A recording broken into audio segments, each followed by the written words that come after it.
Hello students, IIT JEE maths academy में आपका स्वागत है। चैनल पर नए हो तो सब्सक्राइब करो, बेल आइकन के बटन को प्रेस करिए to get the more update, क्योंकि इस चैनल पे मिलेगा जेईई मेन और जेईई एडवांस के जो प्रीवियस ईयर की प्रॉब्लम्स हैं सभी का वीडियो सॉल्यूशंस।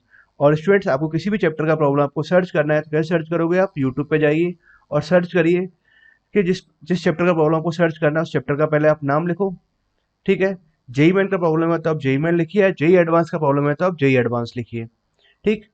जैसे आपने लिखा इस चैप्टर मतलब इस प्रॉब्लम को आपको सर्च करना है तो पैराबोला आप लिखोगे, जेई मेन, फिर किस ईयर का प्रॉब्लम है उसको कंप्लीट लिखोगे। 2019 का प्रॉब्लम है, कब आया था?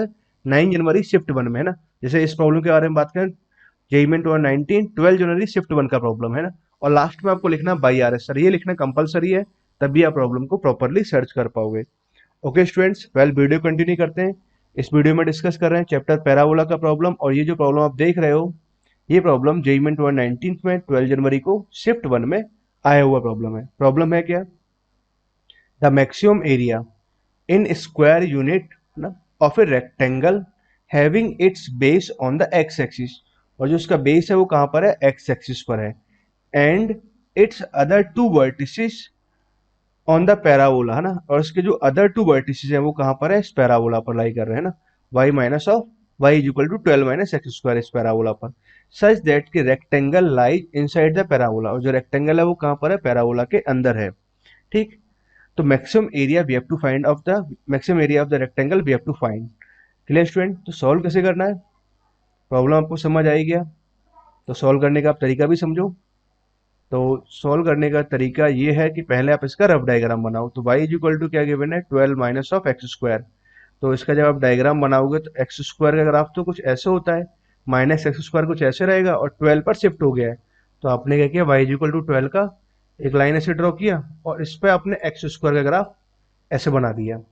ठीक है। ये तो किसका ग्राफ आ गया? इसका ग्राफ आ गया। उसने बोला है कि रेक्टेंगल इसके अंदर है, जिसके दो वर्टिसेस तो एक्स एक्सिस पर है और दो वर्टिसेस यहाँ पर है। तो रेक्टेंगल जब आपने बनाओगे तो कुछ ऐसे रेक्टेंगल बनाओगे। ठीक है। डायग्राम सिमेट्रिक है तो ये भी सब सिमेट्रिक ही बनना है ना। अगर आपने एक पॉइंट यहाँ लिया हुआ तो दूसरा पॉइंट इधर साइड ही आना है, उतनी डिस्टेंस पर आना है।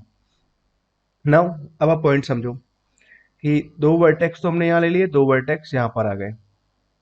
ठीक है। उसके बाद बोलना चाह रहा है कि जो रेक्टेंगल था, सच दैट कि इसका एरिया मैक्सिमम होना चाहिए। ठीक है। तो अब देखो, एक पॉइंट आप ही समझो, मैंने इस पॉइंट के कोऑर्डिनेट लिखता हूँ। ठीक है। तो इस पॉइंट के जब आप कोऑर्डिनेट लिखोगे तो मैंने एक्स का वैल्यू टी ले लिया, एक्स कोऑर्डिनेट तो टी ले लेते हैं, तो वाई कोऑर्डिनेट कितना आ जाएगा? 12 माइनस ऑफ टी स्क्वायर आ जाएगा।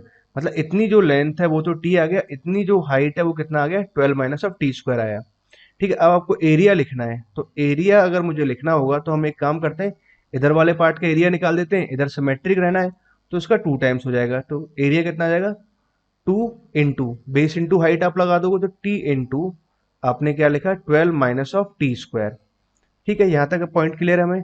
तो एरिया तो ये आ गया ना। अब इस बात को आप समझो, 2 को तो हमने यहाँ लिखा, अंदर इसको लिखा 12 T minus of T Q. ठीक है। इस तरह से हमने लिख दिया। Clear student? यहाँ तक की बात आपको समझ में आती है? अच्छा, अब ये जो एरिया है, मान लेते हैं कि इसको हमने ए मान लिया। ये एरिया कैसा होना चाहिए? मैक्सिमम होना चाहिए। ठीक है। तो अब इसको मैक्सिमम मुझे कराना है ना, तो आप क्या कराओगे? मैक्सिमम कराने के लिए आप डिफरेंशिएट कराओगे। तो डी ओवर डी टी आपने कैलकुलेट किया, तो डी ओवर डी टी जब कैलकुलेट करोगे तो 2 को आपने बाहर निकाला, 12 माइनस ऑफ यहाँ से कितना आ जाएगा? 3 टी स्क्वायर आ गया। ठीक ना। अब इस पॉइंट को समझो ध्यान से, मैंने यहाँ से -3 कॉमन लिया तो बाहर तो हो जाएगा -6, और ये बन जाएगा 12, sorry T square minus of 4। इसके आपने फैक्टर किए -6 टी माइनस 2, और यहाँ से हो जाएगा टी प्लस 2। ना पॉइंट को समझो। अब हमने क्या किया? डी ओवर डी टी ये आ गया, और डी ओवर डी टी का हमने बनाया साइन डायग्राम।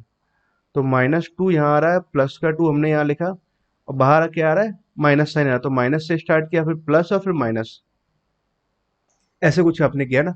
अब देखो, पहले फंक्शन डिक्रीज कर रहा है, फिर उसका इंक्रीज किया, और इंक्रीज करने का फिर डिक्रीज कर रहा है। मतलब यहाँ पर तो मिनिमम बनेगा और यहाँ पे क्या बनेगा? मैक्सिमम बनेगा। मतलब जब टी का वैल्यू जब 2 होगा तो टी इज इक्वल टू 2 पर क्या आ रहा है कि ये वाला जो फंक्शन है वो मैक्सिमम होगा। ठीक है। अच्छा, एक और पॉइंट आप ये समझ लो कि जो टी का वैल्यू 2 है, कभी भी वो इस इंटरवल से बाहर नहीं जा सकता। ठीक है। क्योंकि इस इंटरवल से बाहर चला जाएगा तो फिर डायग्राम प्रॉपरली बन ही नहीं पाएगा।